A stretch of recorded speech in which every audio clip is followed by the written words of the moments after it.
Okay, so inverse trig functions is something you've done very, very little of. I don't believe maybe at all in Algebra 2 and just a little bit in geometry, but in a very different context.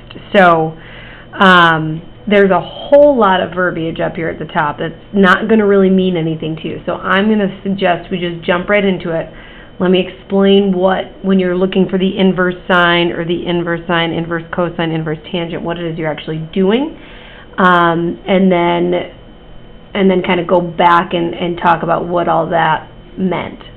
So in number 1, essentially, when you're asked for the inverse sine of a value, you're trying to figure out what is the angle. So let's say that equals theta.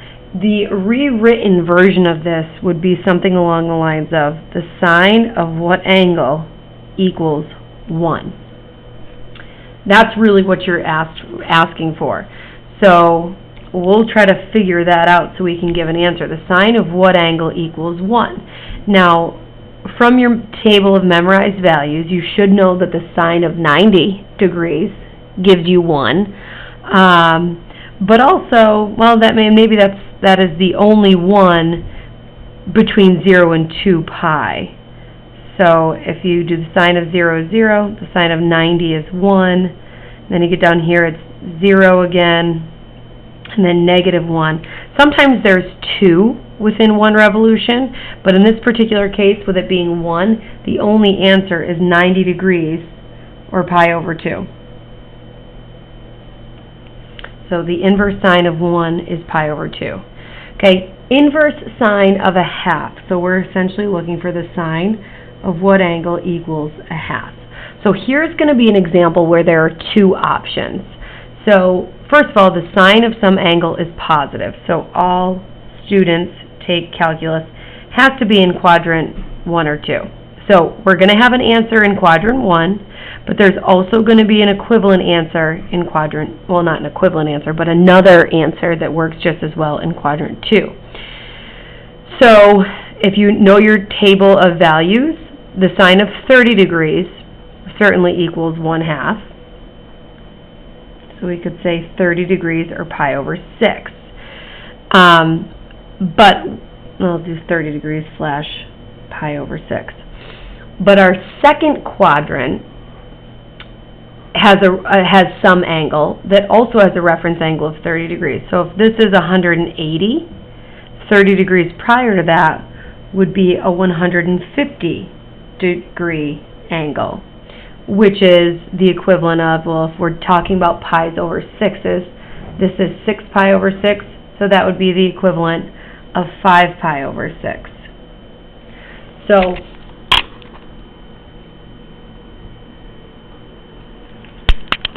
we have a quadrant 1 answer, that's 30 degrees, or pi over 6 if we're talking in radians, and a second quadrant answer that would be 150 degrees, or 5 pi over 6.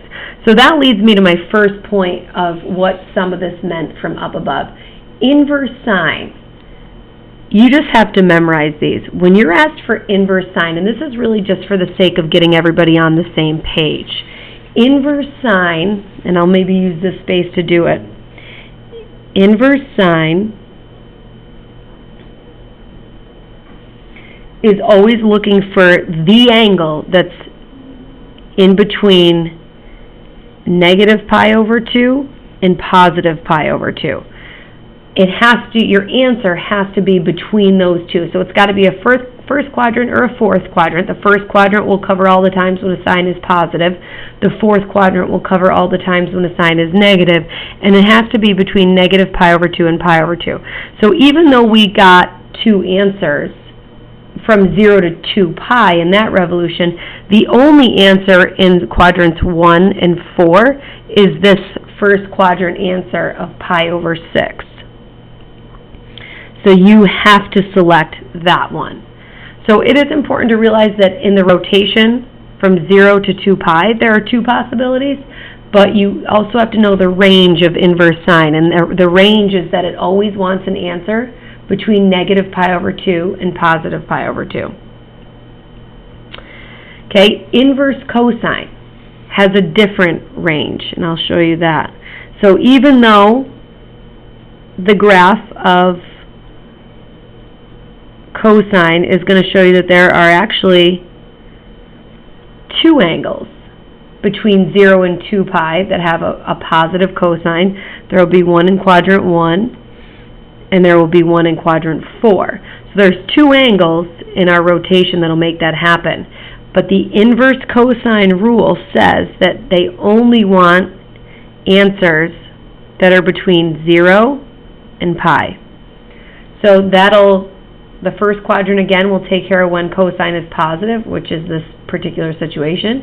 And if cosine was negative, we would take the second quadrant version.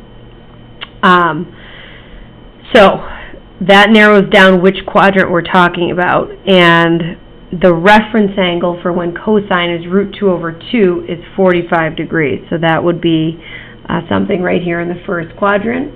The cosine of 45 degrees equals root 2 over 2, or the cosine of pi over 4. And typically we use the radians. So pi over 4 it is. Okay? And then inverse tangent, well, this is 1, so it's not going to have two options anyway. But inverse tangent is exactly the same as inverse sine. It only wants the answers between negative pi over 2 and pi over 2. So if tangent is positive, it'll be a first quadrant angle, and if tangent is negative, it'll be a fourth quadrant angle. So the tangent of one angle equals positive 1. So since it equals positive, it's a first quadrant angle. So what is that angle that has a tangent of 1? You should know that it's 45 degrees or pi over 4. So you should know these values just as well as you know your values moving forward. Be able to go forwards and backwards off of that table. Okay? Now here we get into a reciprocal function. Inverse cotangent. So essentially they want to know the cotangent of what angle equals root 3 over 3. Well, that's going to be the same as the tangent of what angle equals the reciprocal 3 over root 3, which would be 3 root 3 over 3, which would just be root 3. So I'll get rid of that word lightly. We're looking for the tangent of what angle equals root 3. Now remember, with tangents, we have to give the angle between negative pi over 2 and positive pi over 2. So remember back, and since we're tangent equals positive, we're definitely in the first quadrant. Tangent of what equals root 3? You should be thinking of a 60-degree angle, or pi over 3.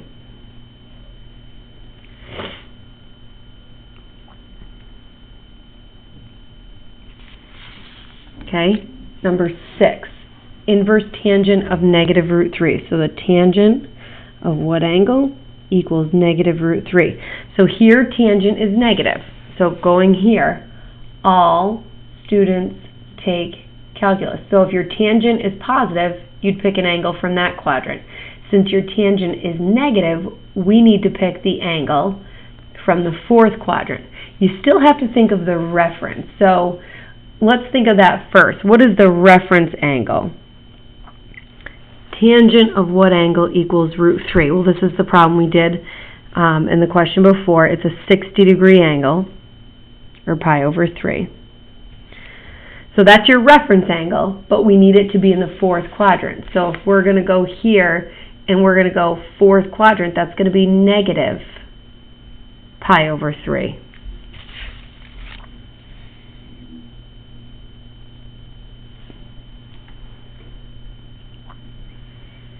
Okay, inverse sine.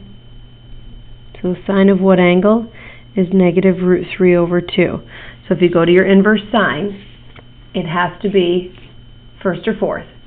Since the sine is negative, it's not a first quadrant because sine would be positive, it has to be a fourth quadrant. So we're looking for the angle in between negative pi over 2 and 0.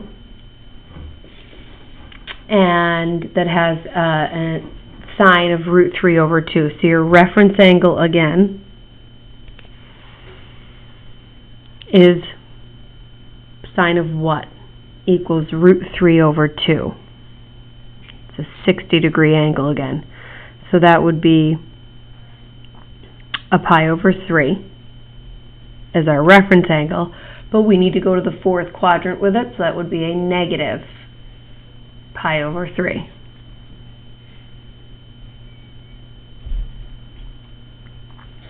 Number 8, cosine of some angle equals negative 1/2.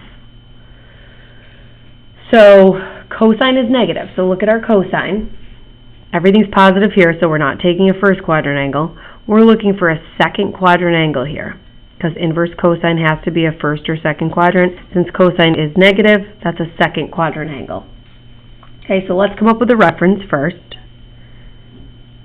Cosine of what equals 1/2? And again, it's 60 degrees. Cosine of 60 equals 1/2. So your reference angle is pi over 3. But now it's not quite as easy as the other two were, just because we're not dropping into the fourth quadrant. Because when you're dropping into the fourth quadrant, you can just say, okay, if the reference angle is pi over 3, then it's negative pi over 3. Here, our reference angle is pi over 3, but we're going in the second quadrant. So if this is 3 pi over 3 technically, then we would be talking about the angle 2 pi over 3. Right? Reference of pi over 3, but in the second quadrant where cosine would be negative. So the angle here is 2 pi over 3.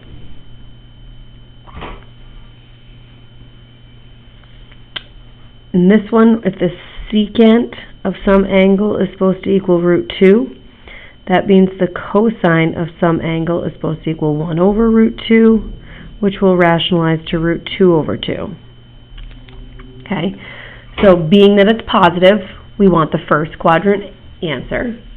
Cosine inverse has to give us first or second quadrant, so we're stuck in the first quadrant where cosine is positive, and the angle measure for that is cosine of what equals root 2 over 2.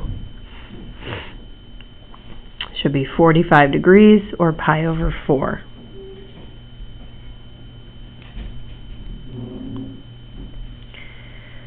Okay, and in 10, if the cosecant inverse of negative 2,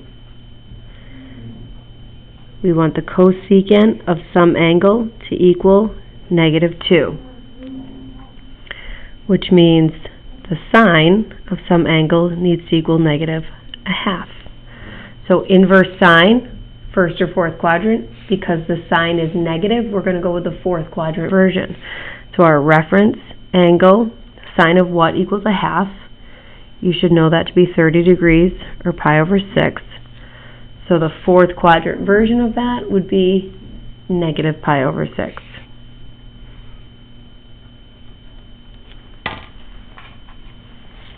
So your homework looks like it will probably be just the worksheet that you're going to get handed, 1 through 9 all.